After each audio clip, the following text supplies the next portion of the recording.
L'UTC est partenaire du Festival des Composites avec l'espace Jean Legendre pour la 17e année consécutive. Donc cet exemple aujourd'hui que nous vivons dans l'inauguration de ce Festival des Composites est un exemple d'illustration de la fertilisation croisée entre technologie et culture qui peut être un moteur de l'innovation. Alors la thématique cette année, ce sont les robots. Les définitions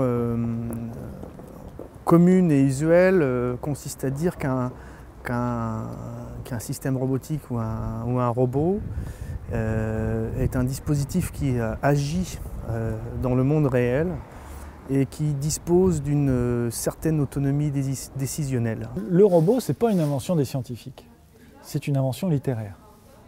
En 1920 ou à peu près 1921-1922, c'est un dramaturge tchèque qui invente le terme, Karel Čapek, et qui va puiser dans la mythologie des êtres comme ça, composites justement, des êtres faits de matière et en même temps d'écriture. Il est très clair que le champ de la robotique en tant que terrain interdisciplinaire, il a été rappelé ce matin lors de la séance, la première séance donc de ces journées composites, que le champ de la robotique est un lieu où vont pouvoir se rencontrer les chercheurs, les artistes et les ingénieurs, et qu'il y a effectivement un potentiel absolument considérable dans ce dialogue pour, disons, explorer des questions nouvelles, faire advenir des expériences nouvelles. Disons que la barrière, c'est que des fois les machines ne fonctionnent pas et qu'elles sont très complexes à utiliser et que des fois,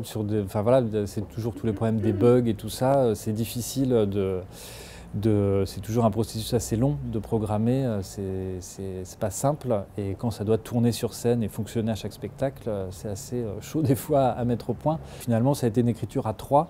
D'un côté moi, de l'autre côté le programmeur, et puis face à nous l'ordinateur qui générait des images qui avaient des propriétés émergentes. On programmait des trucs sans trop savoir ce que ça allait donner. Et en fonction de ce que ça donnait, justement en observant, on se disait « Ah bah tiens, ça on le retient pas, ça c'est intéressant, ah ben tirons vers tel angle ou tel autre ». Et voilà, et ça c'était très intéressant à faire. Donc dire que le robot n'appartiendrait qu'à une sphère, c'est pas tout à fait exact. Du coup, la relation entre la science, l'art, la littérature est beaucoup plus simple qu'on ne le pense. Les dramaturges célèbres, des metteurs en scène célèbres qui se sont emparés du robot, je dirais de manière quasi simultanée avec les scientifiques. On considère effectivement de plus en plus que la culture et l'art et son interaction avec la technologie peut être un moteur de la compétitivité des entreprises.